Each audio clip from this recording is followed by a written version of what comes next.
we go. I think. Oh, Ryan's here. Hey, what's up? It's Jim. This is Movie Crap. I think you can hear me. I like to wait for when I can see that you can hear me. Just this is the beginning of the thing. Oh, I can hear. Oh, Ryan's here. I can hear myself. There we go. Let me set out the tweet as I do. So yeah, it's been a week, hasn't it? It's been definitely a week of nonsense. Yeah, here I am. There I go. Okay. All right. Hello, everybody. Welcome to Movie Crap Live. As crazy as it has been, these past couple weeks. I think, it's been 2 weeks, but now, since we've had a show, and man, a lot has happened. I had to cut stuff just because there's too much from happening. It's been crazy. So, hopefully I'll get to everything. I'm definitely talking about the coronavirus stuff first. If you're wondering, since I've got a few of these, hey gamers, hey Austin. Everybody is okay. I'm okay. Just kind of in isolation, I guess. I did get a haircut, if you didn't notice. I think it premiered in the 2 videos, the Maggie one and the Onward review, both of which are out now. Check that out, after this. Anyway, but so I think this will be an interesting show. I'm going to talk about the news, 2 segments, one on the Teen Titans Go episode where they actually watch Thundercats Roar. Someone suggested that in the comments of my YouTube community post, and I went, maybe I will talk about it, and I watched it, and I go, I would like to talk about that, so always let me know. Paleo and Saber are bunkered together. I hope you guys are keeping warm. I don't know where I was going with that. Anyway, I hope you guys are safe. Tell Saber I say hi.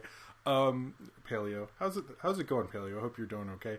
We'll talk about Thundercats and then the reviews of both the 2 Spider-Man Doug Walker reviews, or Nostalgia Critic reviews, of Spider-Man 1 and 2.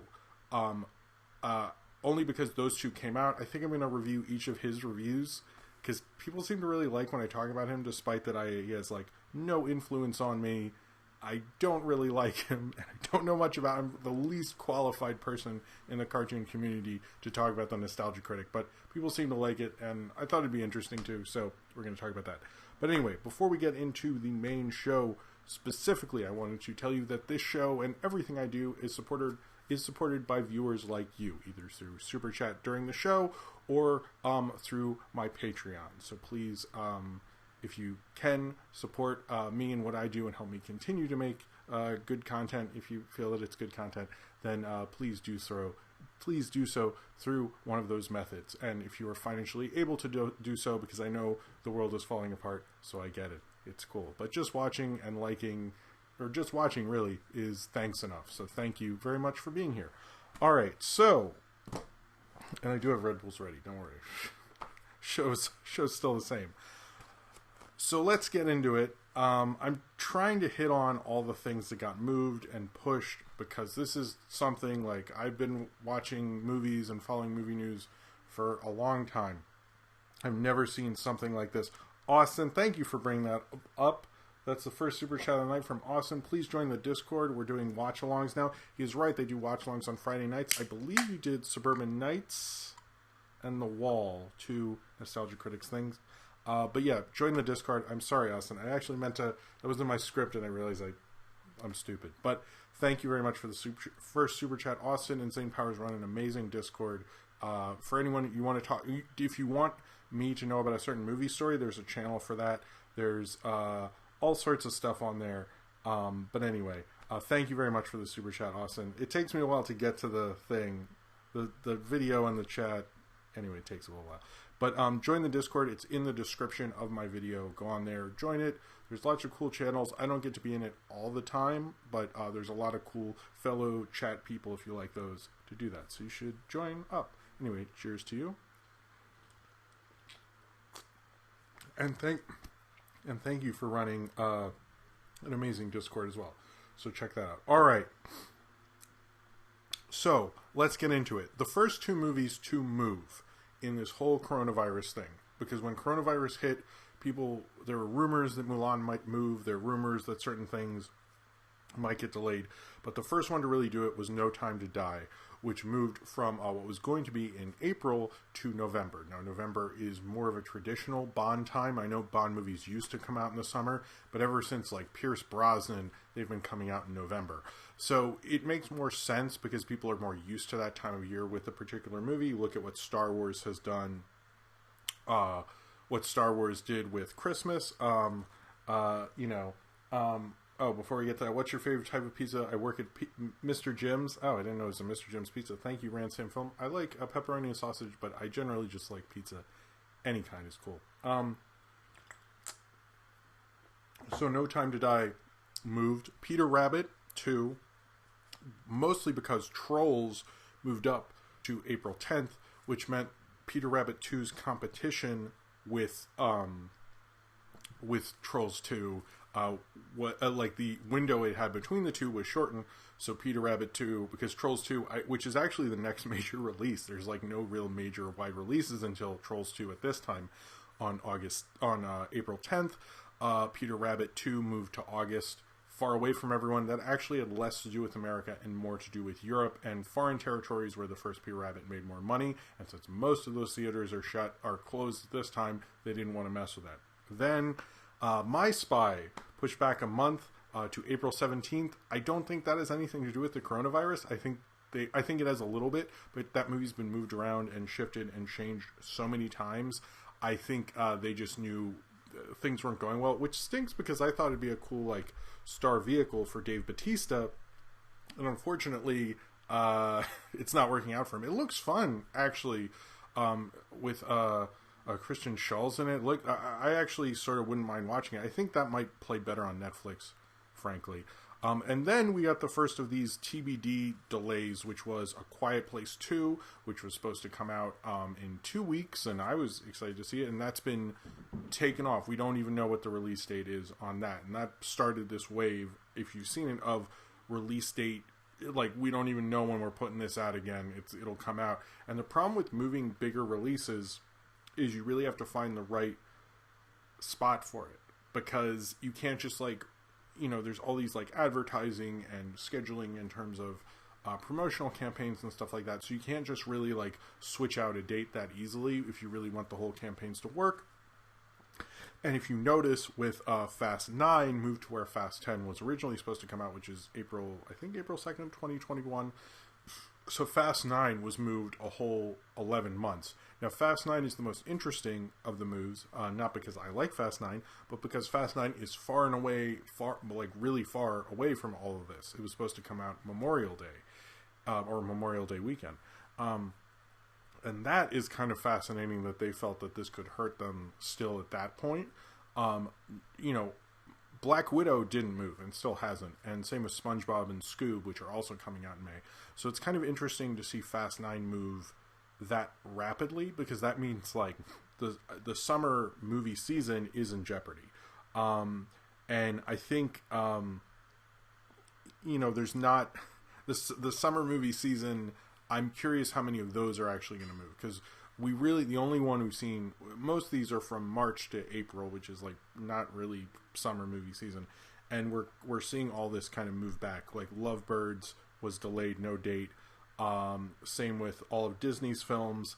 I like Fast 9. How dare you, sir? I mean, I haven't seen it. Maybe I won't, but how dare you, Zane Powers? But cheers to you regardless. Cheers to you. I like Austin. Oh no, I'm causing friction between Austin and Zane. That's funny. Anyway, cheers to you.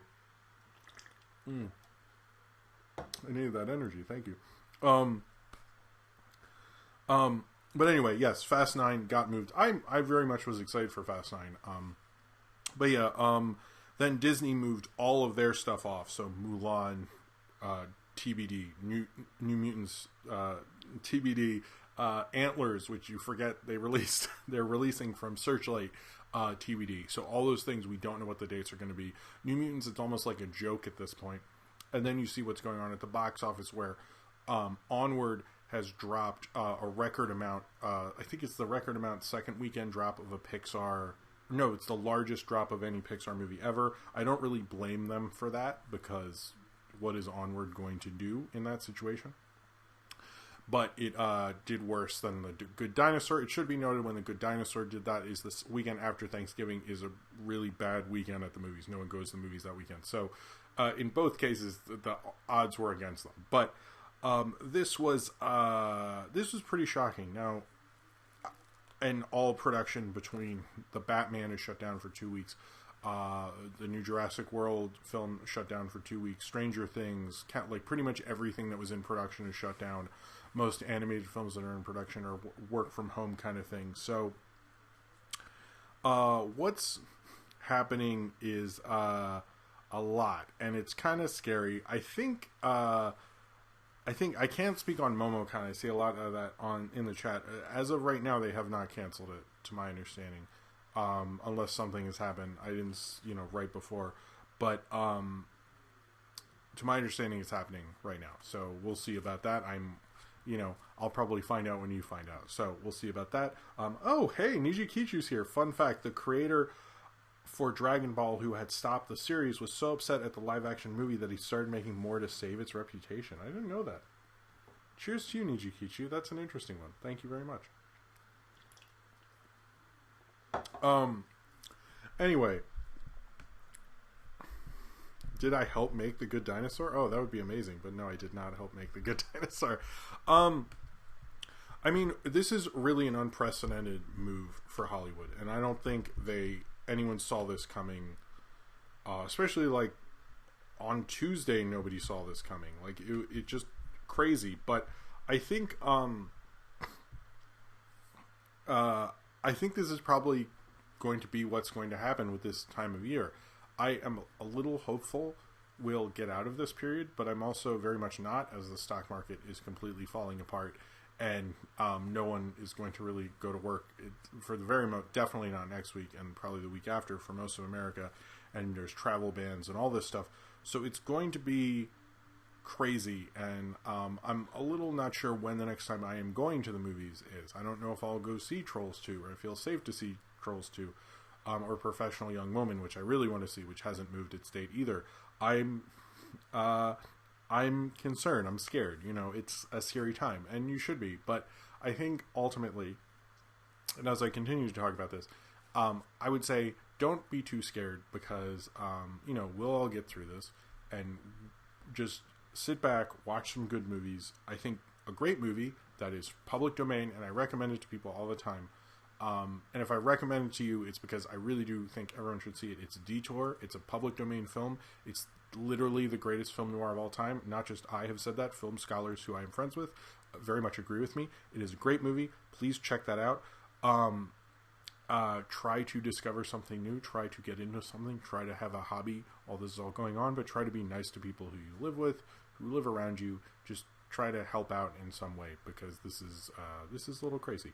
So anyway, it just someone said, "Is Trolls 2 worth the risk?"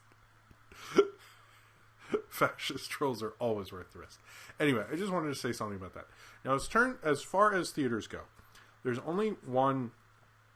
I have noticed, and someone brought this up in the chat. ToonJ723 said, for some reason, my local AMC is showing showtimes for Mulan between March 26th and April 1st. Did they not get the memo? I have seen this in a bunch of theaters, because when I was searching like images to make this and researching before I did the show, when I'd look up New Mutants and Mulan and even No Time to Die, I could still find showtimes. Google just brings you showtimes in the search results. So I think we're still going to see that. Yeah, Zane Powers, the only movie out now that I want to see is The Hunt. Cheers to you, Zane Powers. I think you're the only one who wants to see that movie at this point. Whoa, Ryan Walterson with a big super chat all the way from Canada. I live Paxar movies, Figure Tale, An Insect Cycle, Demons Organized. I like Demons Organized. Searching Norman, The Spectaculars, Mobiles, Rat-a-tat-tat-tat, Waldo, High, Tough, Outside In, good one. The Fine Lizard, Caca, and Forward. That was good. Did you come up with all those? Is that you? Are those? I wouldn't put it past you. That was good. I couldn't resist. No, Bloodshot will be... people keep making jokes, by the way, everyone's bringing up Bloodshot, that we're going to have this year where, like, Elizabeth Moss just wins, Best Actress because no one else put out a movie this year, which is interesting. I am looking at this as I can catch up on movies. I've always wanted to be able to catch up on the new releases, so I'm going to look at the silver lining of that. I want to see, like, I think it's Holy Cow or Good Cow or something. Whoa, Saber Sparks, thank you for the super chat. If there was a zombie apocalypse because of the virus, would you come and save me in Paleo? And if so, what would be your zombie weapon? Cheers. Well, first off, I would try to save you guys. I would like to know your address, because I would have to get out of the city. So it'd be like me and Sophie and my wife, and I'd be driving a motorcycle because, at that point, fucks are not given because it's a zombie apocalypse. Everyone knows that's like a natural human order thing. When zombie apocalypse happen, no fucks are given. So clearly I would have a motorcycle. I'd have really long hair. I would suddenly just be ripped. And I would come in with my crazy shotgun and a cigar. Basically, I'd be Wolverine. And I'd drive through wherever you guys are. Drive through the house, shooting up zombie, because it would look bad. It would be like the third act of your zombie apocalypse experience, Saber and Paleo. And I would drive through, shoot the zombie, and be like, "What's up, guys? Sorry I was late." And that would be smoke, not me breathing. Anyway, that's what I would do. If anyone would like to animate that, I would love it. And then you would also, you guys would get in the little side seat there. What is that called? Whatever. You guys would sit in that. Anyway, sorry, Saber. I hope you enjoyed that. All right. So other things. Sorry. So movie theaters. Let's get to that. Movie theaters. You guys are making me laugh. Movie theaters. Oh, hold on. Does coronavirus mean we'll get more videos from you? From St. Paris. That is an I was going to bring that up. Cheers to you. I will say, Juana Man is coming this week. It was always coming this week. I would like to put out a video a day, but also things with my job and dealing with... I'm glad Paleo like that. My job and Sophie being here for probably most of the time and all that. It's like a lot of things going on, so I'm going to try to be honest with you.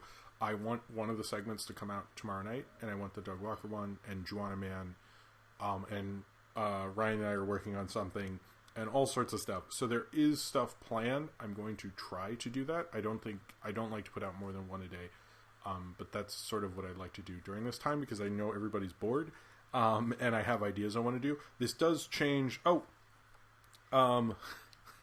Will, here we go. Since Antlers is being pushed, lame. Only movies I'm anticipating for April is Boys from Country Hell. That's a good point. There are other movies.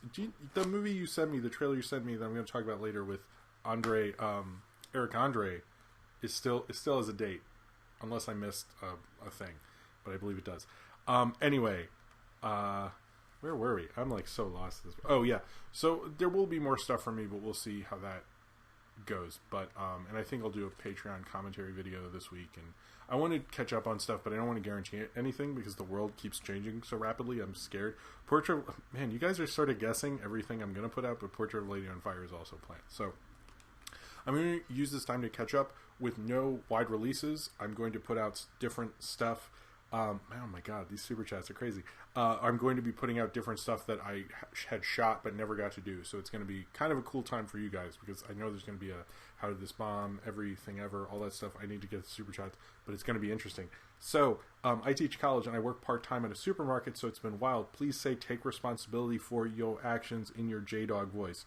Okay, I don't remember what that is, but first off, cheers to you, discount Viscount. Take responsibility for your actions. Was that J-Dog? I can't remember. I'm sorry. It's been like, I literally have not done that since 2008. You're finally reviewing Juana Man. This is from Flip a Dip Dip. What's the one guy who always comments about it gonna do now? I don't know, and I'm worried. I know he actually said I'm probably gonna have to stop doing that as much, and that's why he insisted on it. And he's been so good to me with those poems, and I love those in the comments, and he's been giving my comments this amazing flavor this whole time. I had to pay tribute to him in that way because everyone's always like, who is that guy? So to my understanding, he wants to keep doing it, but I think he had a school situation. We've never talked other than in the comments. So, but I hope he continues. That's kind of the one thing that hesitated me from doing it for a lot of time. And Nerdification says, really needed to hear you say we're all going to be okay right now. Always appreciate the content. Thank you, Nerdification. Thank you very much. Cheers to you. I think we're going to be okay. And if not, Saber and I will drive on motorcycles and drive through your doors right as the third act zombies were about to attack you thing. And you know, we'll save you. And Saber and Paleo will also have guns. So we'll be like, okay. High quality content. Alright, so this really got off. The separate show brought to you by Cash Bitch. Thanks, Ryan. Okay. Everyone's funny today. So, in terms of movie theaters closing, there was a study done earlier through Morningstar Analytics, I think it's called, and The Hollywood Reporter. About 38% of people, this is before everything got crazy, want theaters to close, but 44% oppose that. We'll see if that has changed. Alamo Drafthouse in Brooklyn and Yonkers has closed all out, all everywhere. In the New York area, I don't know if everywhere. What about Pan and Izzy and Me and Your Cats? I would, well, there would be a lot of things. So it would, maybe I should get a car. A motorcycle's not really practical, I'm going to be honest with you. So anyway, cheers to you. Anyway, Alamo Drafthouse, I know I've closed in the New York area. I'm not sure about anywhere else. Apparently I'm saving like half America with cigars and Paleo and Saber Spark. So if someone, I have an animated series to pitch. All right. Yeah, AMC and Regal and Cinemark, to my understanding, are selling 50% capacity of theaters. You can even buy a seat away from everyone. They're trying to do social distancing, which is kind of like my whole life. Of course I would save Nolan, come on. Which is kind of my whole life anyway when I go to the theaters, so I'm okay with that. 50% isn't as big of a deal unless we're talking about peak show times. Any other time I've been to the theater, it's about 50% anyway. So I think you will see a downturn in box office. You've seen a downturn in box office. It's not like Bloodshot and The Hunt are going to blow up the box office or anything like that. But I think what we're seeing now is theaters might close. It seems like they're very determined not to, but it's like, what are they even going to play at a certain point? Because they don't have anything coming out till Trolls 2. But I think films, like, it might work out for Professional Young Woman specifically. I think it could, because if nothing's out, that film could, maybe it won't be limited at first, maybe it'll go wide right away. I'm curious what they're going to do with Black Widow, which hasn't moved. We'll see what's going on. The one interesting thing is Disney moved up the release of Frozen 2 to Disney Plus tomorrow. They sent out a tweet that it was on today, and I checked, and it wasn't, so I don't know why they said that. But it'll go out tomorrow. I know Sophie's excited because Sophie doesn't refer to it as Frozen 2. She calls it the Frozen where Anna is a queen. Spoilers. Sorry. I guess if you haven't seen a movie that made $1.3 billion. And Rise of the Skywalker came out digitally a couple days early. I didn't know that Frozen 2 was going to come out in like May or June on Disney Plus. But I'm curious if they'll put out other things, like maybe Rise of Skywalker will come out, or maybe that's why they pushed up the digital. Because they said if this keeps going, we're going to do that. Would we need other, will other movies hit Netflix? I think if Netflix wanted to do a surprise drop, people would be so into it, and I think we sort of need it right now. I'm curious if we'll see more things like what happened with Frozen 2 and how successful Frozen 2 will be. I will definitely probably be reposting my review of Sophie with me reviewing Frozen 2. So if you see that on Twitter, that's why. But yeah, I think that's all the Corona stuff. Tom Hanks, unfortunately, has contracted coronavirus with his wife, Rita Wilson. It was very entertaining seeing CNN anchors try to explain who Rita Wilson was, despite her being a very successful producer.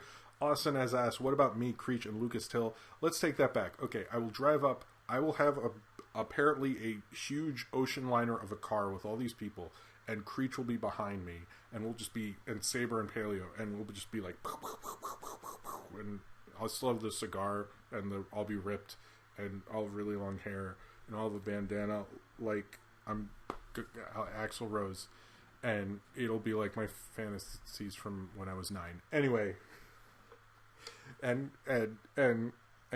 yeah, and then we'll save the round table if we get around to it. I don't know. I don't have all the time in the world. Kevin can deal with it. I don't know. Anyway, so shoot, I don't know why I did that. What about Norm? Norm, fuck Norm. All right, we all know what he did. Cheers to everyone. This is crazy. If you could pick 5 people from the... Okay, what I don't get about this, if you could pick 5 people for the Pizza Party podcast, there are 4 people in the Pizza Party. Oh, does that mean we'd have to get rid of Spo? Because I feel like we couldn't get rid of Nesca. But Spo would be fine. Spo's got Ice Bear energy. All right. Anyway, everything's crazy. Everything's crazy. I expect maybe more theaters to be shut down. I'm worried about the theatrical experience. Movies and Hollywood is not in a great situation right now financially, as you probably know. And I'm curious, like, what studio... Everyone's saying a studio will get absorbed because of this nonsense. Most likely, there will not be a studio around next year because financially, Hollywood Reporter said Hollywood and the entertainment industry is going to lose $20 billion over this period. And with the stock market crashing and everything going on, I think you're going to see a major upheavals going on because of this situation, and we don't really know the exact extent of that, really. Late night shows are not going on, everything. Things are definitely going to change because of this. A lot of people brought up that this happened in sort of an off movie year. Imagine if this had happened and Endgame was coming out.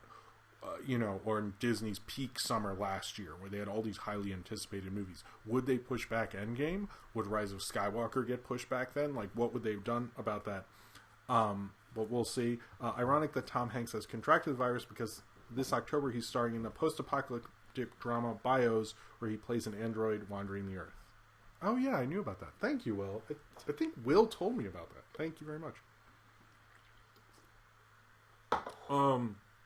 Alright, so basically everything we knew about the entertainment industry could possibly change in the following year because of this. This is going to have huge ramifications. People are probably not going to get to do projects. I know smaller actors who are in low-budget films and off-Broadway shows are definitely going to lose revenue and lose money, and it's a very serious thing. So what we're going to see from this we don't fully know, and I don't think we'll ever fully know for a while, and it's going to be scary. So just watch out, be nice to people, everything like that. But I just understand that we're probably going to have more devastating movie news coming out. I think everything that was shot will probably come out. There's a high possibility that New Mutants will just get dumped on Hulu at some point, but we don't know what's going on right now. Okay, let's get to a Niji Kichu fun fact, and we'll get on to other movie news, but I wanted to just stress that it is what is going to go on now, the ramifications of this. There might not be an MGM next year. Because MGM, for example, Disney can just pull a bunch of stuff off the release date.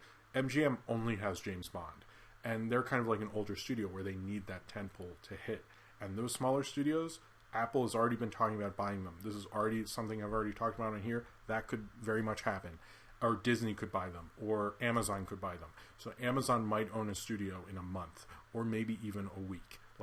I'm not being a conspiracy theorist. This is industry people are already saying, something is going to go down. Paramount could not be here.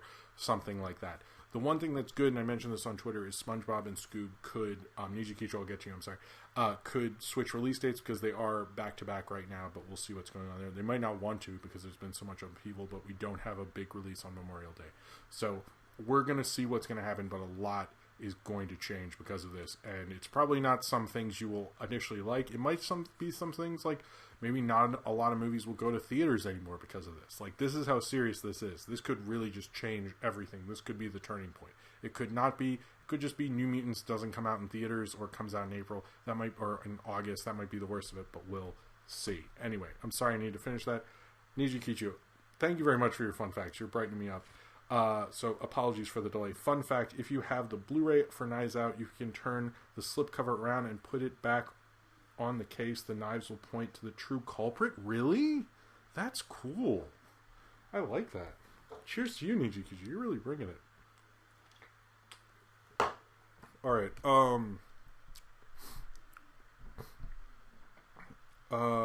I don't think... A lot of people have brought up Wonder Woman 84. Nothing has changed with Wonder Woman 84. at this time. To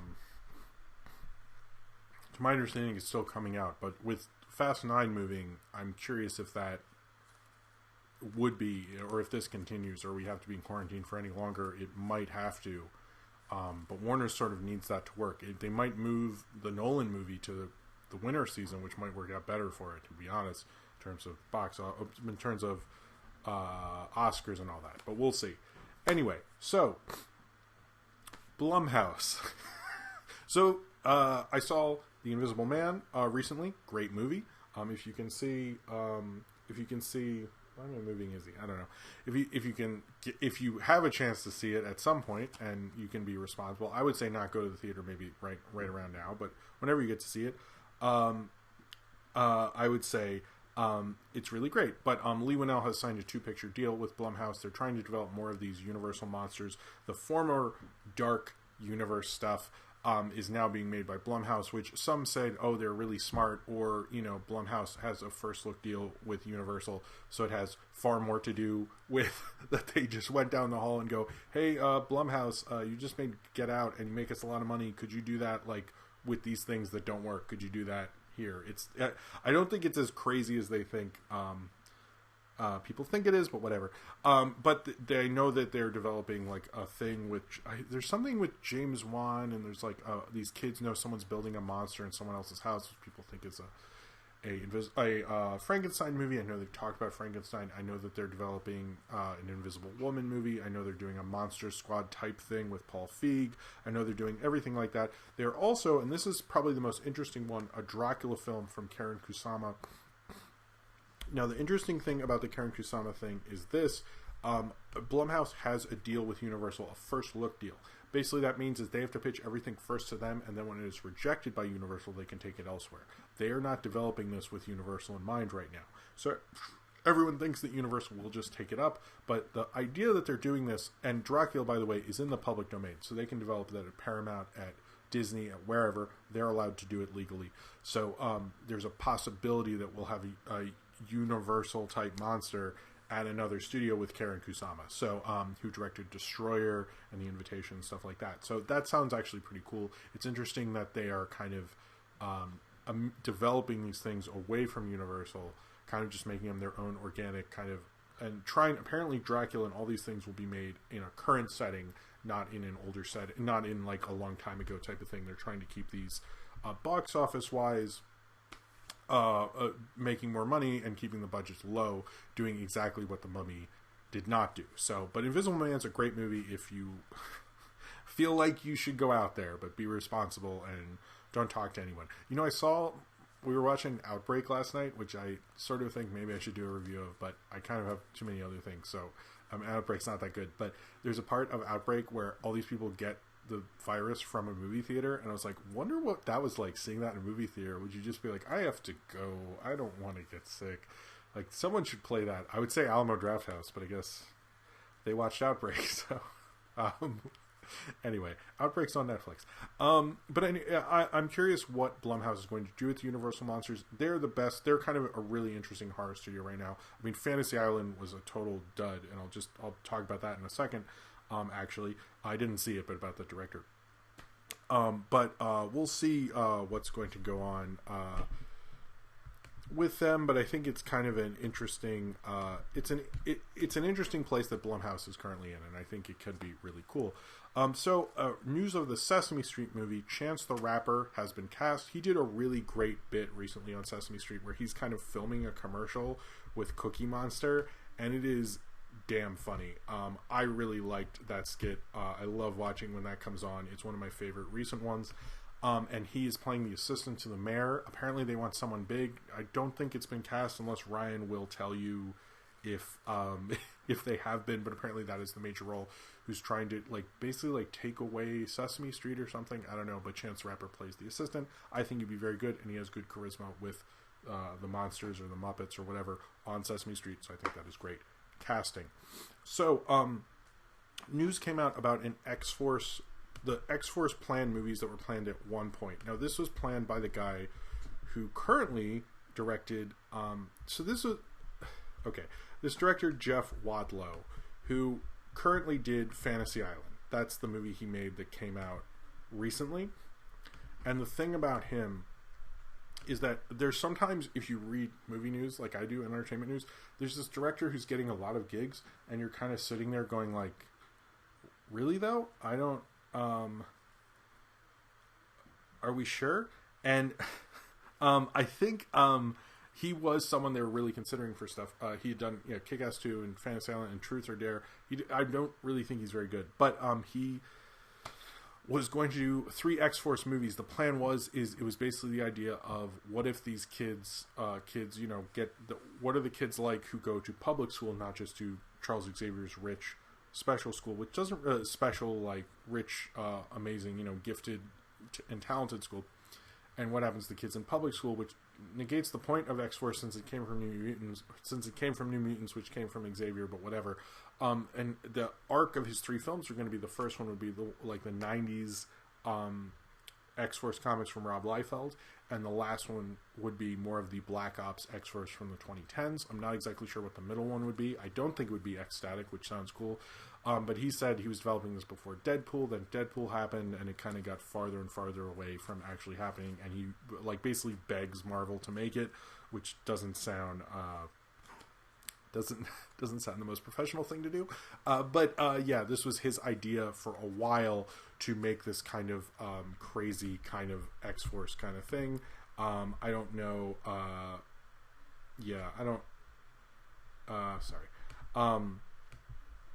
I don't know how likely any of that really was to ever happening, but it was something he developed. It sounds sort of interesting, but not as interesting of I don't know. I'm not as really into X-Force as I am into New Mutants. I have nostalgia of the Rob Liefeld run because I was 7 and I read those, but when I read back on them, I don't like them.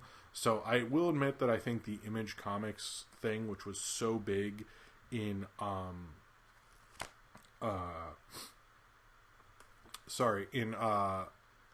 90s, could make good comic book movies. I think there's a lot of nostalgia for that period. So I think it could work, but why is everyone saying X-Men Evolution? That sounds like a lot like X-Men Evolution. Oh, okay. I mean, they could do that. I think I should watch more of X-Men Evolution. Kind of came at a weird time. I was a teenager. I didn't really get to watch it. I think, is it on Disney Plus? I should watch it. Anyway. All right. So came out, this is sort of more of a film cinephile thing, but it came out more info about when Francois Truffaut was going to direct Bonnie and Clyde. If you've never seen Bonnie and Clyde, that's another one. Since you have a lot of free time right now, I'm assuming, go check that out. It's considered one of sorry, that's gross. It's considered one of the greatest films of all time, and for a little bit before Arthur Penn directed it, it was going to be Francois Truffaut, and it talks about how he had to decide between that and Fahrenheit 451. He did not choose wisely, but maybe Bonnie and Clyde wouldn't have been as good if he had done Bonnie and Clyde. So he apparently passed it on to Godard, which that doesn't seem like it was going to happen. But a lot more info has come out because Truffaut's assistant wrote a book, and it talks about how he considered it, and he would talk long about the ideas of it and how it was going to be more of a comedic thing originally and all this stuff. So I'm a huge fan of Bonnie and Clyde, and then I'm a huge fan of Truffaut of that era, so it's kind of an interesting cinephile look of what could have been, which was kind of cool. I've always known that, but the more details of that he considered it, and I didn't realize it was Fahrenheit 451, his version, which is one of his worst movies, or Bonnie and Clyde, and how how he shifted. But I think the rest of his career after Fahrenheit 451 was a lot better.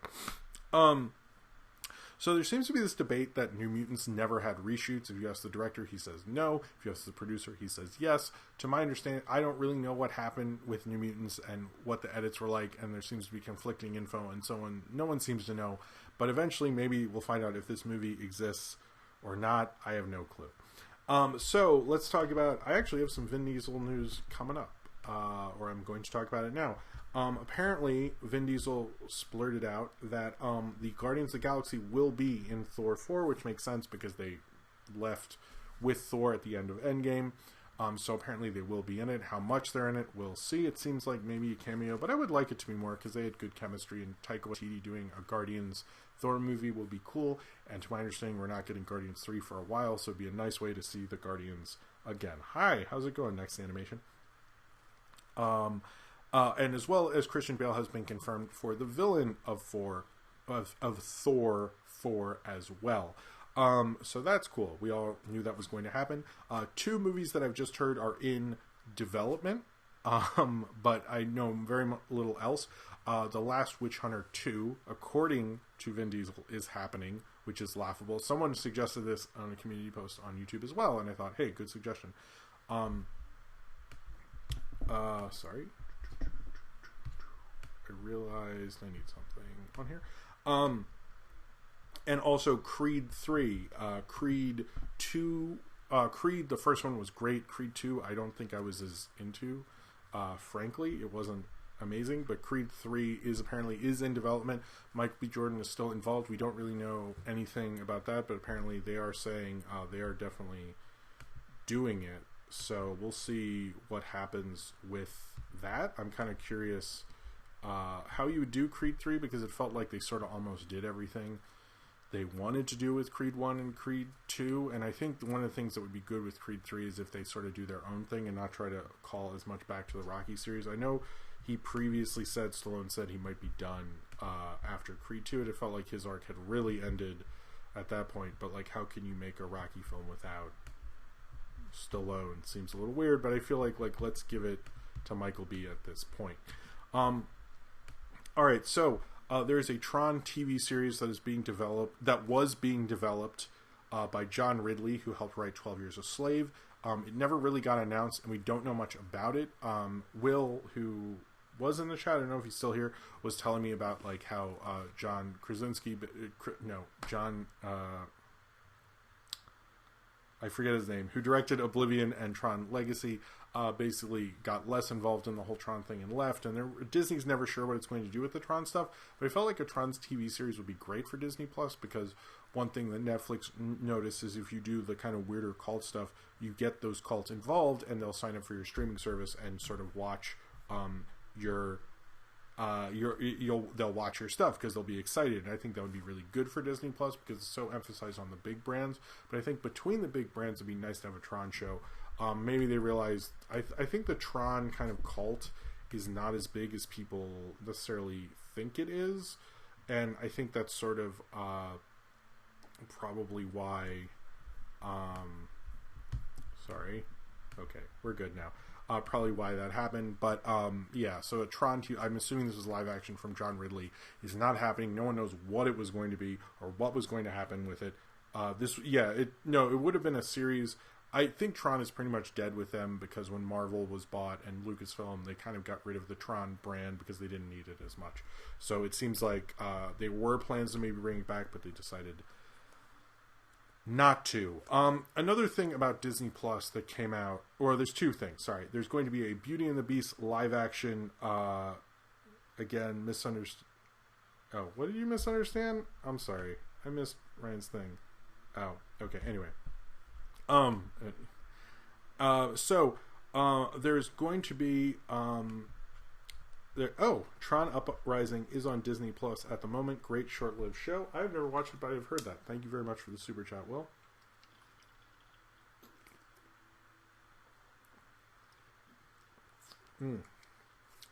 That's one. I have another. So there's going to be a Beauty and the Beast prequel show. Is going to be about LeFou and Gaston, a prequel to the Disney live action thing. Sorry, I need some water. That seems like it has potentially, but I think that also sounds really lame. I don't really want spin-offs of the live action things, but it's probably a thing they're going to do. And specifically with news we'll talk about later with Bob Iger doing things with Disney Plus, maybe we'll see more of that. But it's finally like, I think even Animat was talking about like, why couldn't we get the Josh Gad show with the Muppets? Why did we get this instead? And I know he's doing Shrunk or whatever, which also, by the way, took delayed production.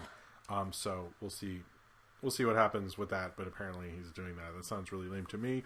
So more information came out about the Lizzie Mcguire show that Disney Plus won't air because they don't feel like it's right for the Disney Plus kind of family brand. That was because apparently she was going to have some sort of an adulterous relationship, and It was going to have some more like kind of sex stuff in it. It was going to be more an adult thing. And although I kind of like the idea that she would grow up with the audience, I think that's a good idea. I kind of think I know probably more about Lizzie McGuire because I've seen quite a bit of it, but I think the idea of being in your 30s in New York and being a parent, which I think she was in that, and married and stuff, there's so many other things that they could do with that character without kind of going soap opera-y, that I was sort of disappointed when I heard that. I know I wouldn't have canceled the showrunner or fired her. She wasn't canceled, sorry, from the show. But I do think, put it on Hulu and let her grow with the audience. But I think that's like too soap opera-y, and maybe Disney wasn't as into that. I feel like there's a really great show about her being married in New York and just regular kind of everyday stuff. And her having like an adulterous affair, to me, feels like too far. And I feel like ruins the original idea of the show, that she's kind of like this normal girl in high school with her few friends and stuff. I feel like there's like some actually really good stuff in that that's sort of ruined by doing something like that's honestly a little too far. You could do that in an episode like she was contemplating it or something, but doing it as a whole arc just doesn't feel right to me, frankly. But whatever. So two things about Star Wars. One, I talked about this 2 weeks ago, but it bears some like more explanation. J.D. Dillard, who has been attached to a new Star Wars film, and no one's sure what he's doing with it, and if it's going theatrical or streaming. A lot of people were not sure because he's an African-American filmmaker, if it would be the Lando film with Donald Glover, or what it would be. But someone explained that he was actually at Sundance making a big deal that he only wants to make films where the main character is black and have them be superheroes and big heroes and stuff like that. So if that is any indication, since he has actually said that publicly many, many times, apparently, that seems to be kind of the idea that he's going to do. From more explanation, it sounds like it was going to be a totally separate thing, but he really wouldn't go on about it, and he said we're kind of just figuring it out right now, so it could be anything, but it sounds like it would probably be a black lead if he was involved, or at least that's what he said about other things before that. So no one really knows what it is. If you think it's like this or that, like literally no one knows. You can guess, but I would say the Lando thing is at least a possibility under that like very broad assumption. So, these are kind of two bigger things, I guess. So, it came out, so, I guess in the past 2 weeks, and maybe I talked about it last time, we keep getting more explanations about, Rise of the Skywalker from the, novelization of Rise of Skywalker, which apparently is coming out in March, so good job, guys. And it comes out that, Rey's father was a failed Palpatine clone, which does not make him her grandfather, just makes her dad him also or something. I don't know. But he was like one that wasn't as powerful, and then I don't know. It's super dumb. Basically, apparently a lot of people have said that the thing is, before there was a Lucas story group who kind of controls all the stories that go on between the comics and the movies and all that stuff, there was a in the old novelizations of Star Wars stuff, they would admit to stuff that wasn't canon. Particularly one of them was that Uncle Owen was Obi-Wan's relative, which never became canon in the Return of the Jedi novelization. There's all these other things that were like made details that were like never used. So some people are saying maybe they'll kind of use an out like that because this is super stupid, all of their explanations of stuff, and everything without Palpatine's kind of clone being the dad was sort of dumb.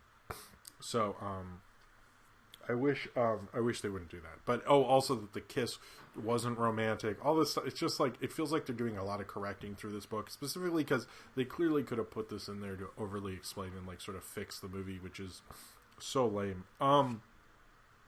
So Harvey Weinstein gets to be in quarantine for basically the rest of his life because he has gotten 23 years. He was sentenced this past week. He is finally over. I think most people were happy he got such a long prison time. There was fear he would get like 5 years or something like that, but instead he got 23 years, so thank fucking God.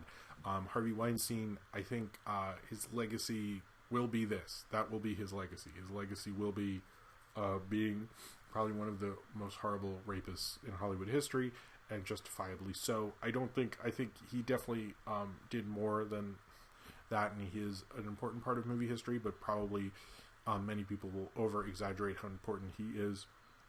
And he has he has done it. I think he gets what he deserves, and fuck him. All right. I don't. Sorry. Where are we? All right. So apparently the Peter Pan and Wendy with David Lowery, director David Lowery, who did Pete's Dragon, is still happening at Disney, and they cast their leads, and it stalled production because of coronavirus, but that is still happening. The Disney's live-action remake of Peter Pan, maybe not the movie you'd want to remake considering all the stuff, but yeah. Oh, someone said, "Oh, hi Jim" from Budabot. Thank you, Budabot. And we're opening the second one. Thank you very much for the super chat. It's very cheers to you. All right, so thank you very much for being here. There's going to be a Beatles documentary directed by Peter Jackson. It's going to be called The Beatles Get Out as of this moment. Right now, it's coming out September 4th. He apparently really cleaned up and restored some footage from the Let It Be documentary. This is going to have more footage and the rooftop performance. It sounds like maybe a better version of Let It Be, as that is my least favorite Beatles movie. And then I don't know. It sounds like he definitely made something interesting out of it and used footage they hadn't used before. So I'm curious. I might see Let It Be again before this and see the differences. But it sounds like a cool movie if you like the Beatles. It's seeing the famous rooftop performance restored and in theaters sounds like a good time at the movies for me if I ever get to do that again. All right. There is a Last of Us TV series. It is coming from the creator of Chernobyl. It is going to be on HBO.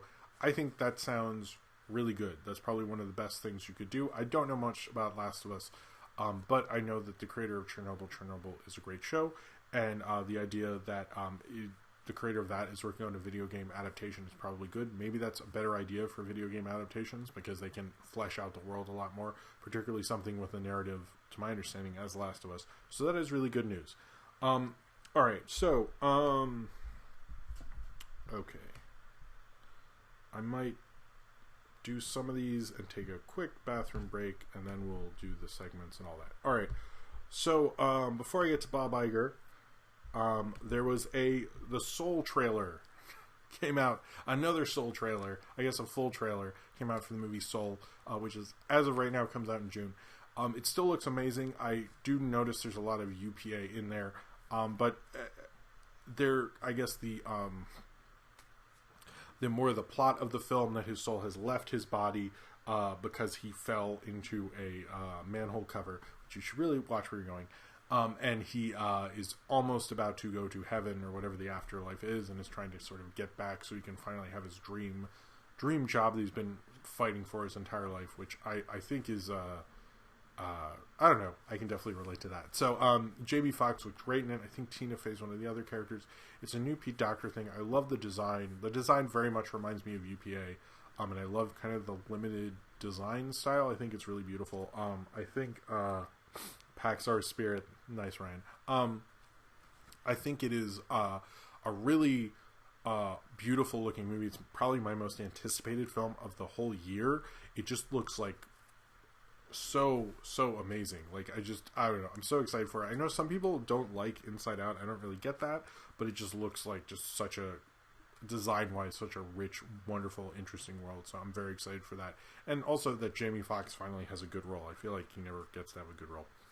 So, although we're talking about Frozen 2 being on Disney+, Bob Iger said this week, officially, during a Disney earnings call, that Song of the South will not be on Disney+.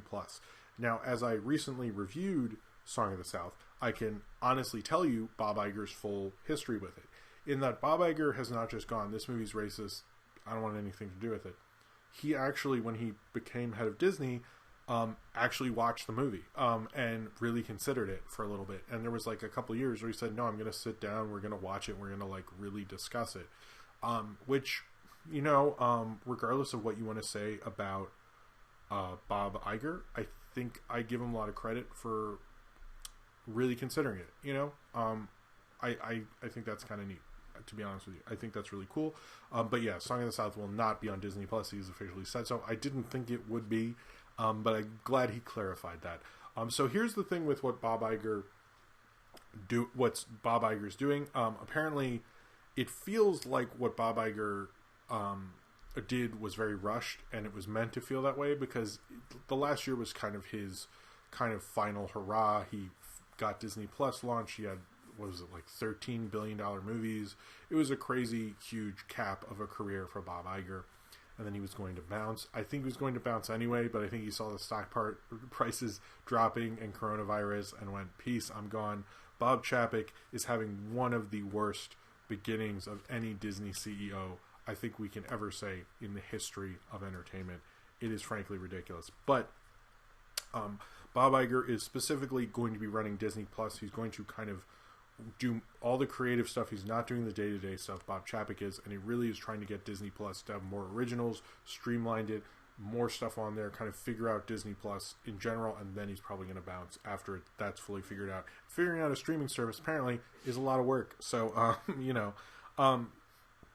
but apparently a lot of the board knew about the switch weeks before, but a lot of the top executives didn't. They learned like an hour or two before we found out because they wanted to keep it under wraps. But right now there is no one running Disney parks. I mean, there's someone is, but there's not a... Where Bob Chapek's position was previously, no one has filled that position, which is not enviable right now.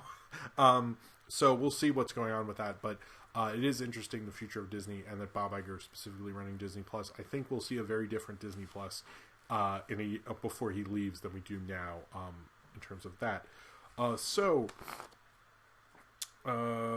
Okay. So there's going to be a documentary on probably one of the more interesting 90s TV executives. And before you go, Jim, this is boring. It's not. She's the TV executive who made X-Men, Batman the Animated Series, and Muppet Babies. I've heard a lot of good things about her.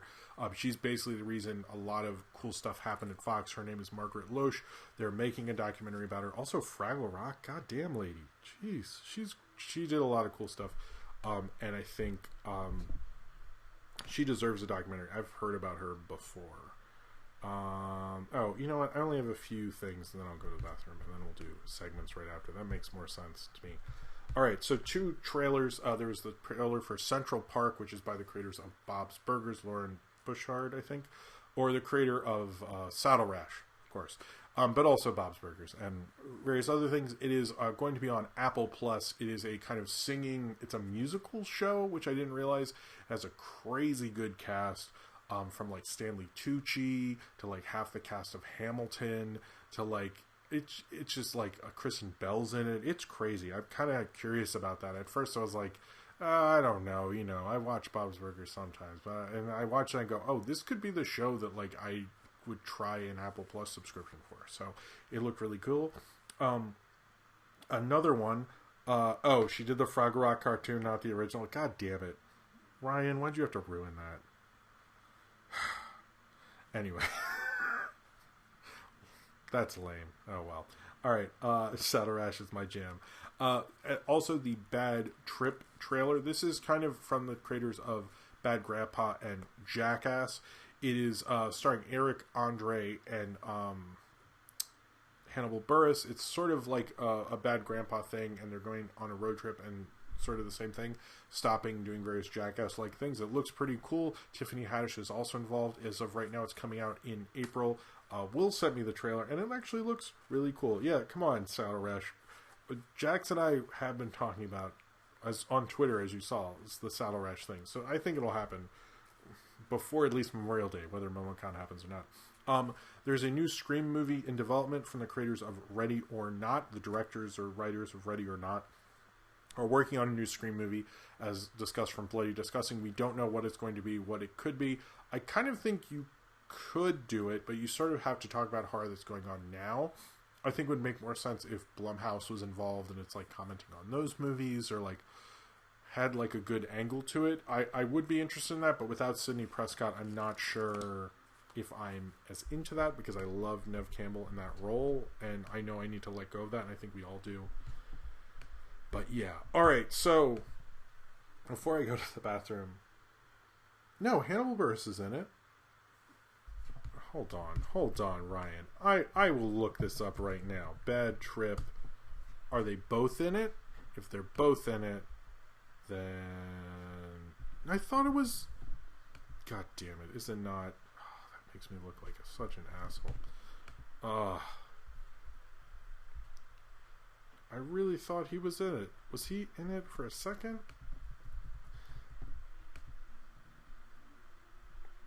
He's not in it at all? Why did I think that? Ugh, racism. God damn it. Alright, anyway, apologies. That's embarrassing. Thank you, Ryan. Alright. Thanks, Ryan. Alright. So, before we lost 3 kind of big people this this week. Max von Sydow was kind of I don't know. He's a legendary film actor. He got his start from Ingmar Bergman films. I always think of him as Ingmar Bergman's actor. And he did that before The Exorcist. And The Exorcist is in the 70s, and he continued to have a crazy career from, Hannah and Her Sisters, to Star Wars, to, Scorsese, to countless big directors and so forth, mainly because he was in Ingmar Bergman's The Seventh Seal, which is considered one of the greatest films of all time. He was a great actor. He always had a great presence. I'm sad to see him go. Apparently his last Hollywood film was The Force Awakens. It's just sad because he is kind of like a living part of film history, or was, I guess, a living part of film history. And it's just sad to see him go because I loved Max von Sydow. I thought he was great. Nicholas Tucci, who I don't know as well, but he was one of the stars of Your Next, died recently. He was in his late 20s or early 30s. And he was struggling with an illness, and he died as well this week.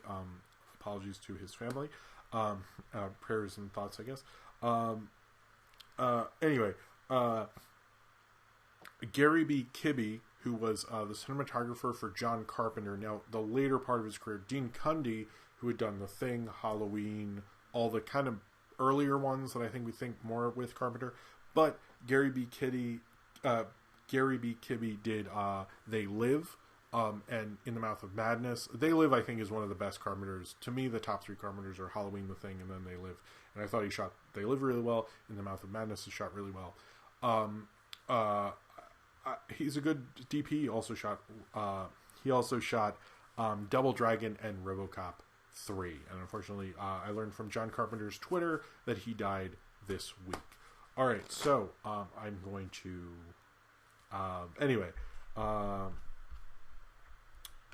I'm going to go to the bathroom really quick. Then we'll talk about Thundercats Roar. Then we'll talk about Nostalgia Critic. And then we'll do questions. I will be right back. It will not take too long.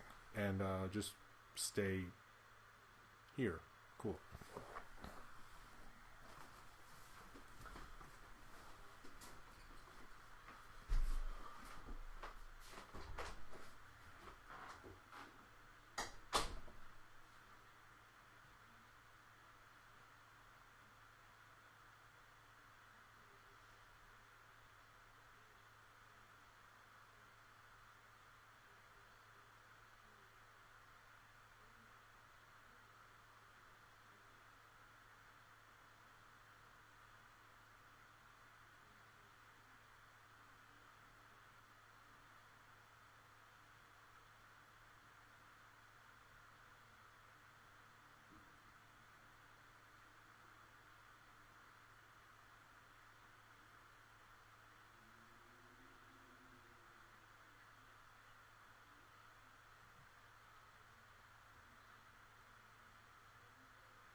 I'm back.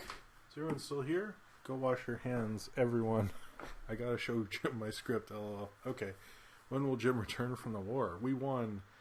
This is spoopy. What? He went out to get cigarettes and milk. That's funny. Oh, you could see me in the mirror back there when I walked in. Anyway, I hope everyone's having a good night. Thank you guys for coming out for me. A lot of people showing up tonight. This is kind of cool. I hope everyone who's new enjoys the show. This is what we do here. Yeah. Anyway. All right. So, yes. Anyway, so yeah, we'll talk about Thundercats Roar on Teen Titans, and then the Nostalgia Critic, and then, yeah, thoughts on Judge Judy ending. Okay, thank you, Zane Powers. First off, cheers to you. Well, the interesting thing about Judge Judy is she's one of the most successful people in the entertainment world. People on syndicated TV now usually are. They make the most because of there's a lot of money in syndicated TV. It turns out that they realized they could run a couple of years with just reruns. And so she's going to have a different show with new episodes.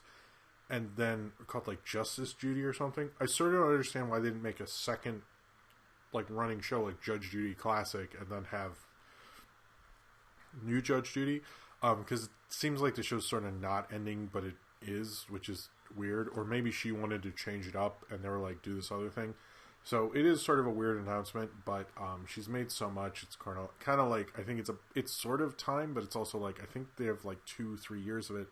It's probably going to be, it's sort of like getting canceled like a Disney Channel show that has 50 episodes, except she has like some, whoa, Mike fell over. Okay. But she has like thousands. So, the good thing is I hope they just do a best of like all of them, but I've never been a big fan of Judge Judy. I know people love it, but I'm not the biggest fan. I've watched some of it, but, I used to watch Judge shows more recent, a lot more when I had a show a job that would just have regular kind of broadcast TV on all the time. I love Judge Christina and a little bit Judge Alex, but he could get a little weird. Anyway, did anyone expect that? So I wanted sorry. Water. Oh, that's the empty one. I need a little Red Bull, sorry. So let's talk about these things and then do questions. I think I have one Patreon question. I don't really like Dr. Phil. I heard he likes cartoons, though. Dr. Phil would like to be part of the animation community. The cartoon community. Hit me up. You can be on Pizza Party. I feel like... Did Saber Sparks just say no? To what? What did I say? Wait, Dr. Phil can't be part of the anime? Don't cough. No! I'll be fine, don't worry. Thanks, Saber. But at first I thought Saber was like, no, Dr. Phil cannot be part of the cartoon community. Maybe. That would be funny if it was a panel. It was me, Saber, Paleo, Dr. Phil. I think that would be a great panel. Alright, anyway. So, Teen Titans Go did an episode. So I wanted to talk about... oh, this is a nice shirt, by the way. I wanted to talk about a recent Teen Titans Go episode, which I don't really watch Teen Titans Go ever. But I'd heard about this, and then I watched it, and I found it interesting. So basically, the whole crux of this recent Teen Titans Go episode is the Teen Titans themselves. Sorry,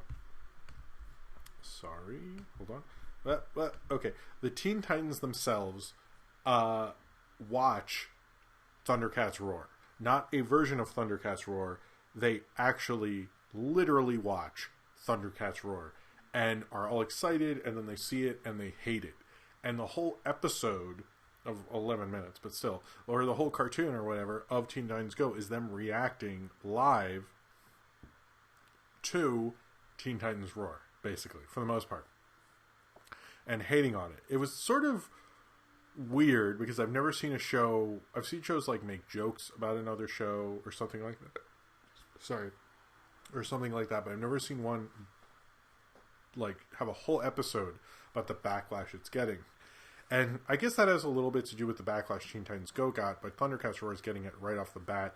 They keep making these jokes. It was like they're drawn by a bunch of vegans, which to my understanding that's probably true. But I did like that they kept saying that they had bee mouths, which I thought was funny. I I don't know. Some of it was interesting that they talked about, how it's a kid's show, why she have these opinions, that they don't really watch the whole episode, which is actually true in the episode, but it felt a little like, I don't know, a bad Cletus the Fetus cartoon, to be honest with you. And I did also like that they made a petition that then they sent to Warner Brothers to get it canceled, and one of the people who signed this petition had a Teen Titans No shirt. And I was like, man, I want a Teen Titans No shirt. I don't hate Teen Titans Go. I just want that shirt. That'd be hilarious. And they keep saying this thing about, they have poop mouse with poop opinions, things like that. But the whole crux of this episode is to basically talk about how you should kind of embrace the Thundercats Roar thing, that you should be more open to it, stuff like that. It's basically if Nero's Q wrote a Teen Titans Go episode. No, but it's sort of. And they do bring up some things like how Thundercats Roar, they actually go into Thundercats Roar, the Teen Titans, and have the actual Thundercats Roar cast, and they have like a battle and stuff, and they talk about how Teen Titans Go is more comedic, whereas Thundercats Roar has more action in it, even though Teen Titans Go obviously has action in it, as you remember from that part in the MomoCon video I made, where Izzy pointed that out. That Teen Titans Go did have a lot of action, but this has like doubled, not as much comedy as action, whereas Teen Titans Go does, which they point out, which is a good, solid argument. I think this was interesting. I don't fully agree with a lot of what it's saying, because it's saying about the original show from the 80s, and everyone I know who had a Thundercats shirt for years and years, and was even faded by the time the reboot in the 2000s came out, don't have a problem with Thundercats Roar. They want to watch it with their kids. It's these people who like the reboot and are like diehards for this reboot and are upset that now it's comedic again. And they don't really address that. From my perspective, I don't really see the thing that they see in it, but I thought they did a good job. They actually get the original voice of Lion-O to come in at the end and do a funny thing, which I thought was funny. And various other cameos at the end, which I thought were also very funny. But it sort of makes a point that I have not seen to be true, which is I have not seen anyone who watched the original get that upset at Thundercats Roar. But I sort of like that the idea of them dealing with... I noticed like Cartoon Network shows, it's clearly made for animation nerds a lot of the time. And them directly responding to this is like, frankly, crazy. But it is funny that like the other comedic take on a more serious action show has to comment on the next one that does that. I hope if Thundercats Roars, exists, I hope, when they do, I don't know, like G.I. Joe, Go Joe, or whatever, the Thundercats Roar helps out with that or something. But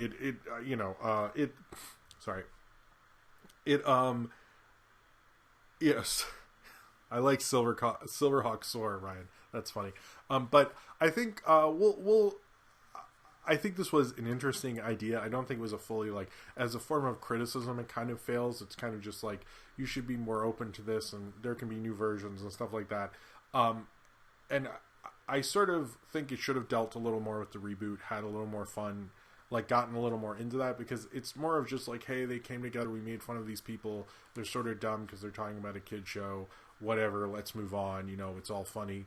It's I'm sort of with you, but I wish they had kind of made a better point with it, because the point was sort of dulled by everything they were was kind of dulled by them not really making a point and just making a funny thing. But maybe that's the point of Teen Titans Go, is they just want to make a funny thing. They don't really want to make a point. They want to say things about people having a poop mouth with poop opinions.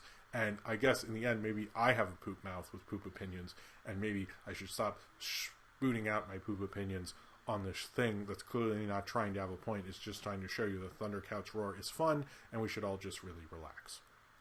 Okay, so Nostalgia Critic. I'm talking about a lot of things this week. I like that Saber... I feel like the only time Saber will comment is if I cough, so maybe I should cough more. It's the only way Daddy will listen to me. Sorry, Saber. Anyway, or him and Paleo are doing something fun. Probably that's it. So, Nostalgia Critic is doing a month of Spider-Man movies, but not apparently Spider-Verse, and I'm not sure about the MCU ones, but he's definitely doing all the Sam Raimi ones, and I believe the Mark Webb ones.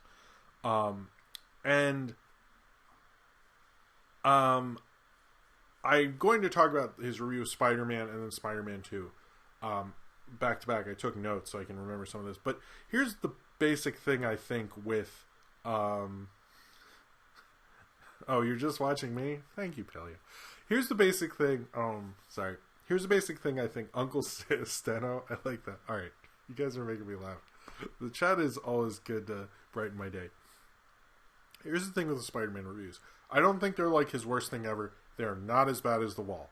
But he basically sort of does a few things that very much... I think he misses the point of the whole movie. In that, both these are based on Steve Ditko and John Romita's Spider-Man. Like the first 100 issues of Spider-Man. It's very clear if you read Spider-Man comics. He does bring up a good point about the Spider-Man comics with the Gwen Stacy death reference in the first Spider-Man. And he brings that up. And it's like, he clearly understands, like, they used this incorrectly. They just did the reference to do it. It's supposed to be this major moment in comics. And he just sort of referenced it to show, like, hey, we're doing this thing. But they don't fully use that emotional moment the way it's supposed to be used. Now, I agree with that, but he keeps mentioning how it feels old-fashioned and aw-shucksy and Norman Rockwell-ish, but I'm sort of like, dude, like, it's supposed to be like a 60s comic. He's directly influenced by that early Spider-Man run, and that's what that early Spider-Man run was like. Like, there's a part in 2 where there's the same kind of extra person, which he has an issue with extras in, like, people have one line in Spider-Man movies for some reason. He keeps bringing... He's very nitpicky. I've also realized I do not like the nostalgia. If there's any doubt in my mind, like, this did not change my mind on the nostalgia critic. But there's this one guy who says, like, your father, you're doing something your father could have never dreamed of. You're, like, winning his legacy. And then later after the explosion, he goes, like, he's ruined his father's legacy. And it's like, that's something Stan Lee would write. Like, it's Stan Lee's cheesy-ass writing. Like, that's what he did. And that's what these things are influenced by. Like, those kind of comics, that kind of writing, right? And it seems like he doesn't get that. And I don't know how he can,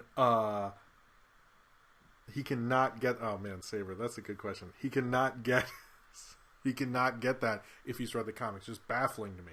Now, first, hold on. Saber Sparks asks, Jim, question. You get $1 million, but you have to collab with the Nostalgia Critic on a video each week for a year. Oh my god, with him in charge, and he stays at your house in a bunk bed with you? Why does it have to be that part too? That's weird. I don't like that part. Well, $1 million is worth it. Sure. I guess I'll do that. Yeah, do I get top bunk? I think I would want top bunk in that situation. I don't think my wife would be into this idea, though. Why would he want to collab with me? Would I have to be in the video? I guess I'd have to be in the video with him. Ugh. I feel like, though, I could do a better job than... What's that guy? The guy who reviews, like, bad movies or whatever. I feel like I could do better than him. I think he writes for him. I feel like I could do better than that.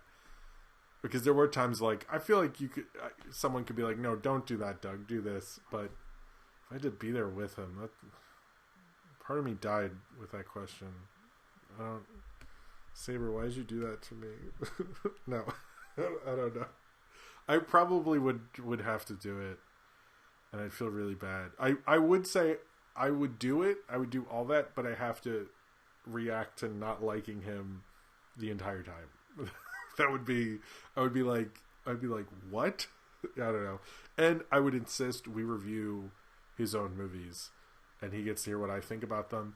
I would also say he has to be on the Pizza Party podcast, and Linkara has to too. If it's $1 million, I'm throwing out the negotiations. I want Linkara on the Pizza Party. Also Doug Walker. And Doug Walker would have to Pizza Party with me at least 4 times that year.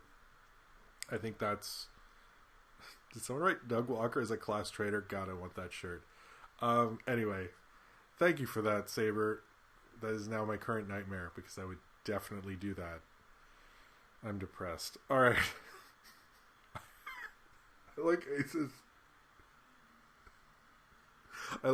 I don't want to breathe the same air he does. Oh my god. Okay. Cheers to you, Saber. You have given me my nightmares for a month, so I would definitely sign up for that.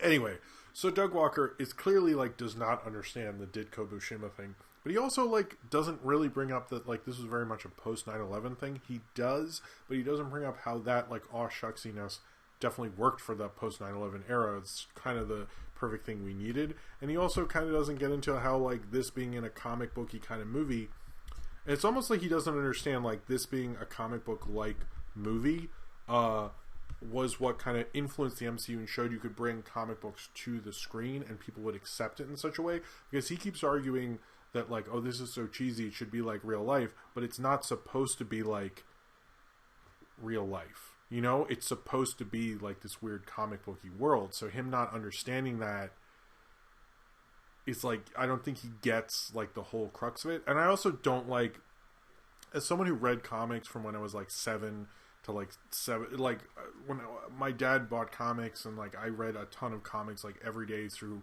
elementary school and middle school, like, tons and tons of comics. I sort of don't like when people go, oh, I'm a male, so I understand comic books, and I feel like he does that a lot, and it's kind of infuriating, because I'm just watching it, like, I don't think you really understand Spider-Man overall. I think you just assume because you're a boy, you get Spider-Man, which is, like, insulting, and very the white privilege that Doug Walker is. But anyway, he does actually have some funny jokes. I will say he has some funny observations. Some weird things is, like, he keeps bringing up how Willem Dafoe is doing a riff on Christopher Walken. I don't really get that, but okay. That doesn't work. But then, God damn it, Saber. Okay, for $50, would you set your morning alarm to the Nostalgia Critics theme song for a month? For $50? Yeah, I probably would. You're definitely making me not feel good about myself. But I got $5 out of that disgust, so that's fine. Anyway, thank you, Saber, for that. I might actually do that, but then how would I video myself so I shoot everything with my phone doing that? Just, it's too complicated. That would be a funny video, just hearing me. That would really bum me out every day. So what's a Saber? Why do you hate you? Sorry, I know Saber's the best. Anyway. Thank you for this, Saber. You're making it very hard to get through this segment. But he does have, Doug Walker does have a funny joke. Sorry. Doug Walker does have a funny joke about Willem Dafoe when it fills up with green smoke during the Green Goblin thing. He said he's getting funneled in all his farts from the lighthouse. I was like, that's a good joke. There are a couple of good jokes he had. He also doesn't really understand how actors work, like the whole thing about the 100 takes with the lunch tray scene. He's like, it would be like that Rick and Morty thing, and they'd be screaming. I'm like, they're professional actors, Doug. Like, they're trained not to freak out like that. Like, that's why they're actors. Like, I don't know. There's a bunch of things where I do feel like he, I don't think he actually gets, I don't think Doug actually gets into a movie. Like, he's so nitpicky with it. I'm like, do you ever just sit back and just, like, let the movie happen and later you think about your thoughts? It feels like he's just so ready to have a criticism. He's not really thinking about experiencing the movie and then having... You're supposed to have a criticism about the whole experience of the film. You're not supposed to go through every fucking stupid moment and just, like, criticize everything. Part of the problem I have with Doug is he didn't really understand criticism before he became a critic, and he came up with this weird amalgamation of, like, piecing through the plot. And there's often times where I'm like, you're just nitpicking on anything you can find, and you find that through both these reviews. Like, he brings up, like that before... I don't know. It seems like he made a joke about, oh, they put Craigslist in newspapers, but it was like, I'm half not sure if that's a joke. I don't know. I think it was a joke. And then he mentioned a couple times that the internet had an issue with the Tobey Maguire casting. I was reading, like, all the movie sites. Everyone was happy about that, as I recall. Nobody hated. Tobey Maguire was pretty liked, so I'm a little confused. I guess he was just like, oh, that's what you're supposed to say about internet casting, so it's... I don't know. And also, the thing with the J. Jonah Jameson thing and anyone having any hard times in these movies, like, emotionally, he, like, criticizes them and he, like, goes like, oh, that's not what you should have do, and, like, nitpicks them.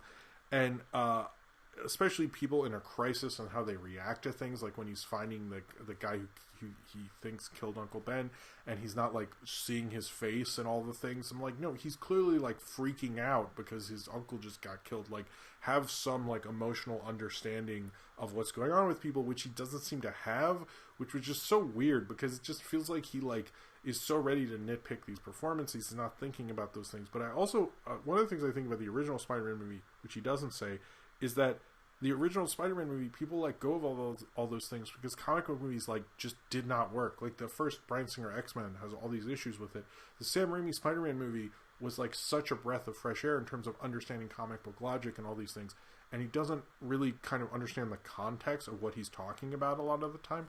So he's just like throwing out all this stuff, but I'm like, and talking about how he was like too serious for this sort of stuff, but it's like that's not what this movie was trying to do. That's like sort of it's dumb to come at a movie with something that it doesn't do and doesn't even try to do and criticize it for it, because like that's not Spider-Man. It's not trying to be Blade. It's not trying to be Frank Miller. It's trying to be this certain thing, and your rejection of it just seems odd to me. It's like he really, I don't know, there's a lot of things about Doug Walker I don't like, but his misunderstanding of criticism as a whole is one of my biggest things. Sorry. But I took notes so I can remember this. But yeah, he just doesn't really seem to understand the whole evolution of comic book movies, and how like literally at the time people were like, oh my God, this totally happened, was kind of one of the big things. One of the big things of the Spider-Man movie. So I don't think he really got that. I don't think it's a perfect film or anything like that, but it seems he didn't understand the 9/11 part. He didn't understand the Steve Ditko thing. He didn't really understand the whole context of the movie. He just kind of went in and kind of half watched it and didn't do any research on it, and I guess no one told him otherwise. The one thing, okay, so this I didn't know, because I never watched Doug Walker unless I'm doing it for these things. But he gives money to charities regularly. Did everyone know this? Any money he makes at a con goes to a charity, and he did it at the end of both Spider-Man reviews. He regularly gives money to charity, and apparently a lot of money. I was kind of a little shocked by that. I think that's really cool.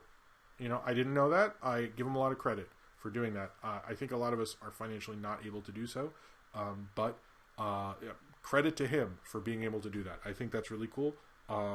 So I'm sure some of you did know that, but I you know what, regardless of what I think of him, I think that's a very positive thing, and I'm not going to talk shit about that. I think that's great. So I wanted to say that. So Spider-Man 2, he kind of, the thing is with Spider-Man 2, he clearly really likes it. He pours on the cheese thing, and it's weird because he doesn't bring up that certain the Spider-Man No More thing is a comic book cover. It's not even an obscure Spider-Man thing. He again does not notice that it is directly from a comic, even though he supposedly read the comics. And it seems like if he has read the comics, he's read the 90s comics, which I've heard people keep telling me on Twitter he likes the Mark Webb ones. I don't know if that's true, but from his review I kind of could tell that. He makes a bunch of mentions of Spider-Man 3. I can tell he really wants to do Spider-Man 3 because that's more of his review. By the way, he keeps making references to the Disaster Artist through James Franco, which is I get that you're you do bad movies in the room, man, but it's a little pathetic at this point. He does bring up things that work, like the Alex Ross opening, saying it's one of the best opening of all time. He brings up that it's unrealistic, which I don't get it. He doesn't say pizza time. I'm just reading off my notes. He does bring up he mentions the guy in The Last Airbender in sort of a racist way, which I wasn't really comfortable with. He was bring up how he liked edgier, bloodier stuff, and that's why he didn't like these movies originally. Sort of reminds me of I remember my dad didn't like the original Star Wars because it wasn't complex sci-fi, and I was sort of but that's not what it was trying to do. So yes, it would fail under that. But wait, what? Is that true, Zane Power? Wow, you just that hit me harder than the Saber Sparks super chats. Apparently he did say, he has said the Mark Webb ones were better than Sam. I can't even say that. I'm gonna throw up. Anyway, I'm gonna cheers to you for further ruining my reality. But the Spider-Man 2 review of his is far more complimentary. he keeps criticizing extras in this quite a lot, which is like, dude, this was like their one chance of fame. Like, kind of just like be chill about it. Like, it wasn't that bad. Oh, okay. Bloxy Oxenwinkel, is that how you say your name?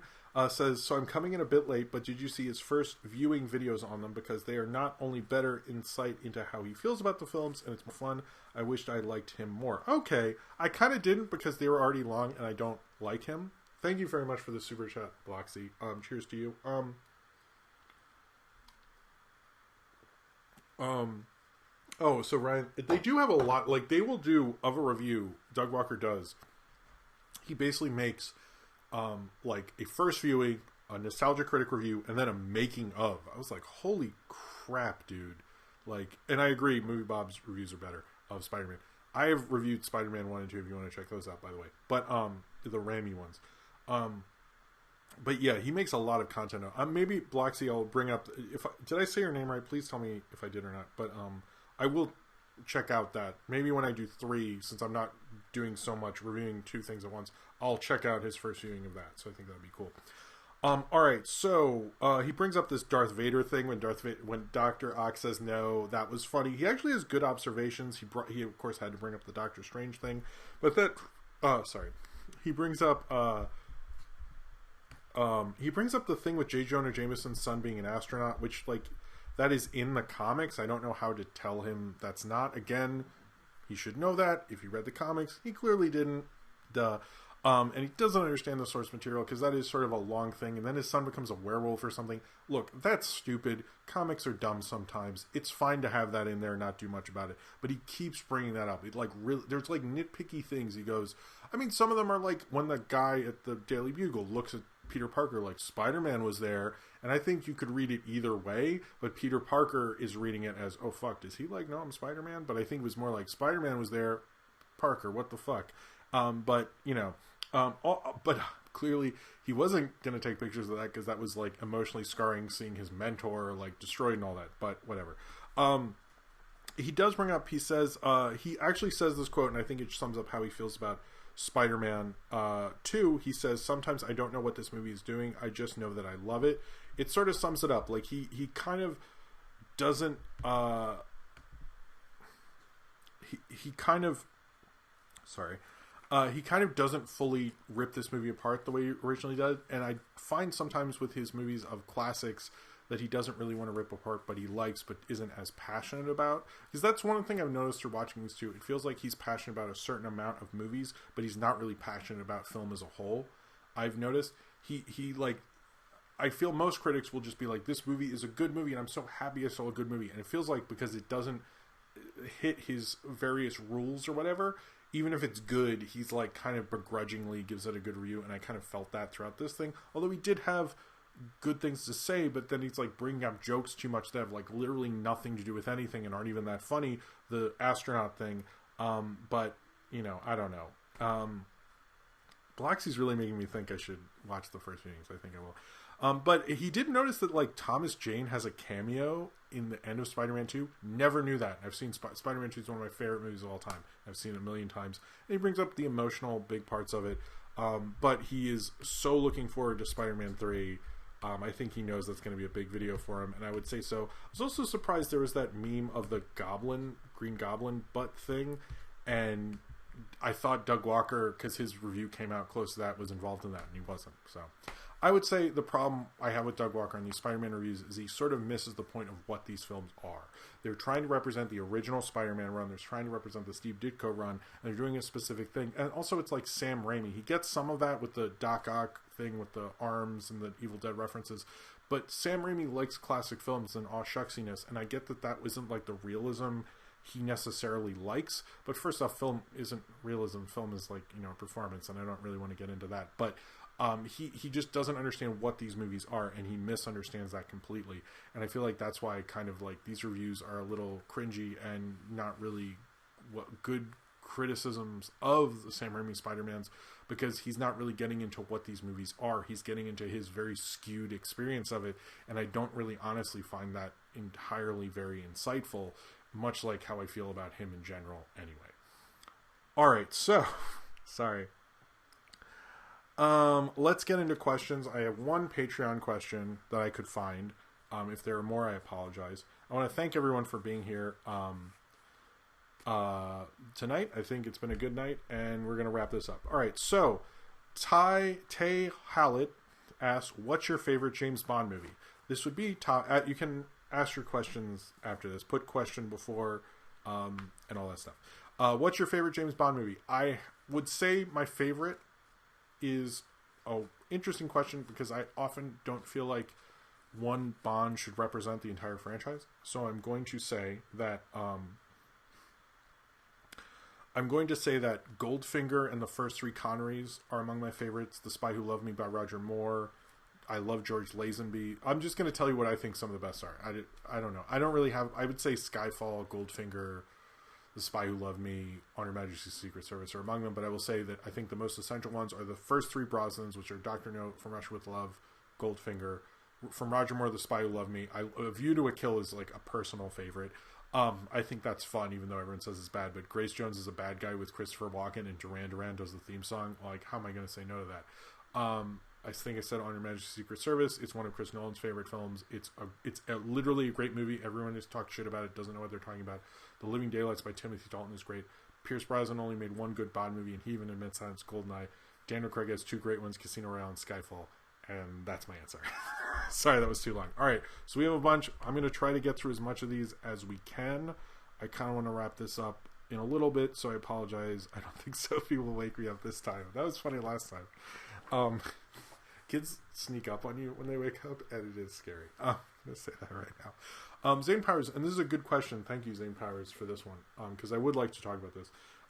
Zane Powers asks, can you explain what you meant about how the 3-act structure isn't actually a thing? And cheers to you. Thank you for saying that. I know it isn't a super chat, but I'm energy. And Zane Powers is great. You're good. Anyway, so the 3-act structure is not real. I'm going to tell you that right now. I'm not trying to like blow minds. This is an actual writers talk about this all the time. It's a good way to describe a plot, but it is not how you structure a screenplay. People always, per example, everyone says Star Wars, the original Star Wars is a 3-act structure. It is not. Because if you talk about what the 3-act structure of Star Wars is, it's like, I don't know, everything on Tatooine and the Death Star, and then in the Death Stars 2, and then 3 is the destruction of the Death Star. If you go through acts, the first act, Luke's not even in. It's like a 4 or 5 act structure, if you really get into it. And then there's structures of the characters. There's arcs and structures of certain plot lines. There's writing is a very complicated thing. It is not a simple beginning, because a 3-act structure basically means beginning, middle, and end. That is something you teach a kid, but it is not how writing works. And it's kind of this thing that we told people how movies are, and it's a great way to describe a plot, but it is not what a plot actually is. And I think that's been the problem with it, because it is, once you realize the 3-act structure is literally, a story has a beginning, middle, and an end. Yeah, every story has that, but that doesn't mean it's written that way. And so I kind of dislike when people say there's this 3-act structure in all movies and stuff, because people are a blockbuster, because that's not even the case, and it's a misrepresentation of what writing is. Anyway.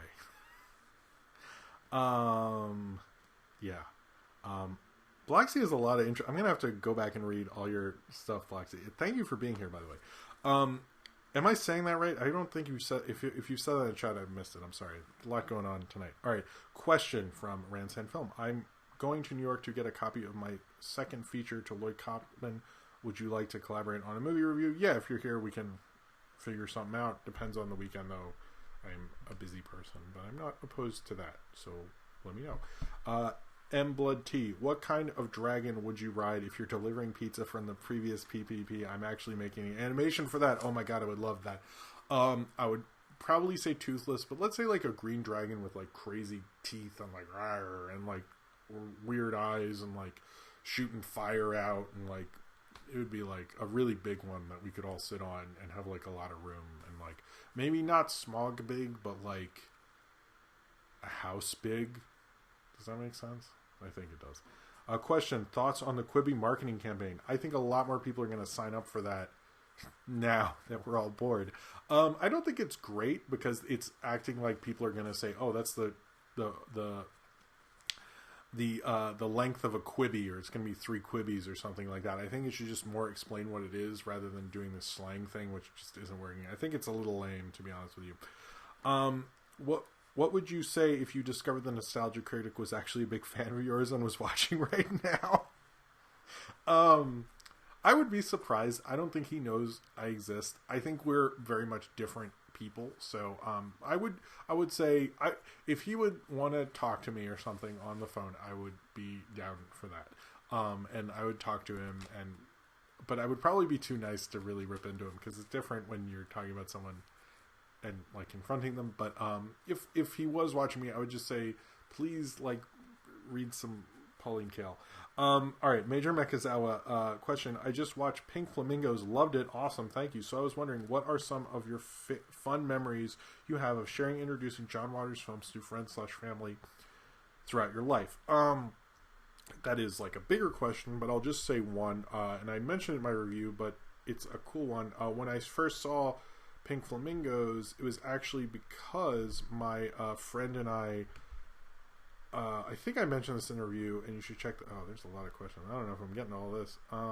Where'd it go? Okay, Major. Well, I did show my sister Hairspray, and she liked that. I remember when I first rented Crybaby, I watched it a million times that weekend.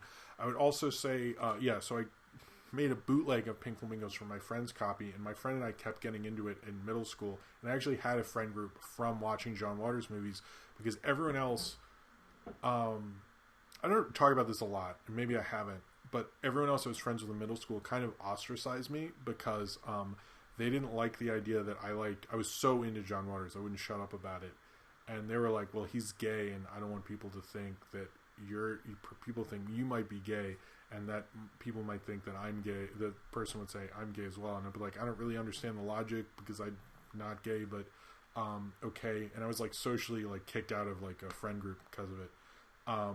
So that used to bug me, but I also never talked to that person again, because I went, oh wait, they're homophobic, so fuck them. But it did actually like really upset. I didn't ever think about not watching John Waters movies, but it did make me hurt me. And I don't know, I grew up with a lot of homophobes in my school, now that I think about it. But anyway, I do. That was a bummer answer. I will say one of my favorite memories when I bootlegged it is passing it to my friend in his mom's car while she was looking away, and I was like, take the fucking tape, and he like put it in his coat, and then he watched it. And I remember one of my favorite memories is I missed a lot of school the second half of that school year, because I watched it in like January, because I would just remind myself of Divine eating dog shit, and I would just throw up, and I like had this immediate way to miss school, because my parents were like, whoa, you just threw up a lot. I would go, yeah, I don't know, stomach must hurt, I don't know. And they had also no clue I had seen Pink Flamingos, because I wasn't allowed to. Anyway, Sergio is a quat, I think. What movie is more influential than people realize? I don't know if there's a lot of Cat People, probably. Some of these are things I recommended to Rand Sam Film recently. But I would say Cat People. I would also say Battleship Potemkin. I would say, that's a hard one, because I'm sure there are other ones. There's always like a couple films that I would actually say El Mariachi is more influential, and Kevin Smith, a lot of people are saying, should probably be reintroduced into the canon more favorably, because I think a lot of the people you see getting into filmmaking now is because of him, not necessarily influenced by his films directly, but they kind of got that spirit from that independent film. And I think El Mariachi, Rodriguez, and Kevin Smith should probably be considered better, more like a Roger Corman in terms of what it introduced to people, not that those movies are good. Anyway, what are your favorite gay characters in movies, I'm assuming? It just says favorite gay characters from Secret Sapphire. I would say anything Divine did from John Waters is probably my favorite. Maybe is Stanley Tucci gay in The Devil Wears Prada? I don't know. I forget. Billy Porter in Pose, though. Billy Porter's great. Favorite JoJo Bizarre Adventure. I've never seen that show, Austin. I'm sorry. Question from Blacksea. Did you see Pitch Perfect 3? And if so, what did you think of the ending? If not, when are you going to see it? I've only seen Pitch Perfect 1 and 2. So I do not have opinion. Nathaniel Fogel, and this is referring to a comment he left on the Onward review. Do you think Onward would be better as a Knockforce movie Sure, because I love the paycheck, but maybe I think we're not really brothers, so I don't, but I'm sure it would be better than what we got, so why not? Question: do you know that Doug Walker once reviewed Deadpool 2 and felt the need to make it a Rick and Morty fanfic crossover with woke Black Morty? I did see the clips of that, and it was embarrassing. Jordan Solofalo, thoughts on John Carpenter's Christine? I have reviewed Christine, so you can check out that. I do like Christine. I think I like it more than I liked it in that review, but I did a Carpenter series. I reviewed all his Carpenter stuff, Jordan, and it's actually pretty... it's pretty good. I like it. It's not one of his best, but it's sort of a comeback after The Thing. I think he does a really good job. It's shot really well. I wouldn't say it's one of his best, but it's actually one of his sturdiest kind of films. And they made it when he was still kind of in his peak creative years, so you get a really cool film. Question from Starbrand Lives: does Sophie like the Owl House? She liked it a little bit, but she really didn't get that into it, so we stopped watching it, unfortunately. I would like to watch more of it. What is the best case scenario for Disney Corporation under Bob Chapek going forward? What's the worst case scenario? I think it's just going to be the same, but he's going to have to change up things, especially with what's going on currently. So, I think I'm not going to be able to do too many because it's getting late. But question: what comic from Ace the Wind Rider? What comic book story do you want to see adapted? I would say Demon Bear from New Mutants, and I'd like to see that. I'd also like to see a more faithful.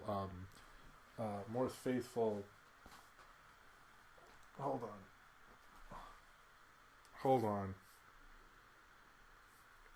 Nolan just called me. Let me call Nolan. Hold on.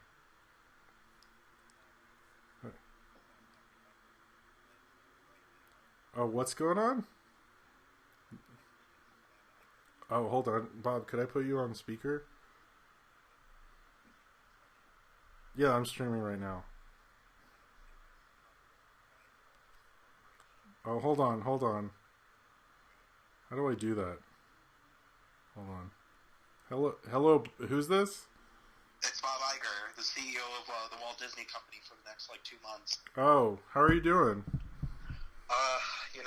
I'm ready to retire. I'm ready to take all the millions I made off of Chinese sweatshops and move down to Hawaii to retire in the chunk of that Disney bought. You know what I'm saying? Yeah, no, I get you. Anyway, like I said, if you ever talk about Disney or delays again, and specifically a movie that begins with an M and ends with an Uwan, we're going to be having some issues. Well, those are public knowledge. You know that, right? Wait, what? It's in the Hollywood Reporter and everything. It's like I'm only reporting what other people said. That's kind of how it works. Oh no! Oh, I need to go. Oh god.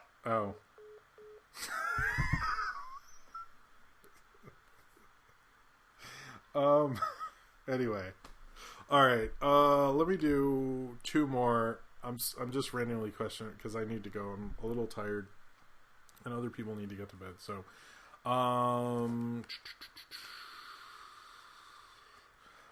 okay. Forever Zard asks, thoughts on the Netflix Transformers show? I haven't watched it. The trailer looked cool. I'm sorry that you didn't get to ask last time. Question: you called Onward really great, but also said it was fine. So did you like it overall? I thought it was better than you gave it credit for. I thought it was all right. There were parts I liked, but I think it was interesting. Oh, Izaquat is pronounced is a cutie. Oh, I see it. Is a cutie. Good one. Sergio is a cutie. That's a nice, clever name. Cheers to you. Is there any things you get but the audience won't from OKKO? Like the inside jokes, if not, what's the most Ian episode of OKKO? The Sonic episode is the most Ian episode. I would say 100%, because I know how much you like, particularly the Sat AM ones. Paleo So Cat people recently. That's cool.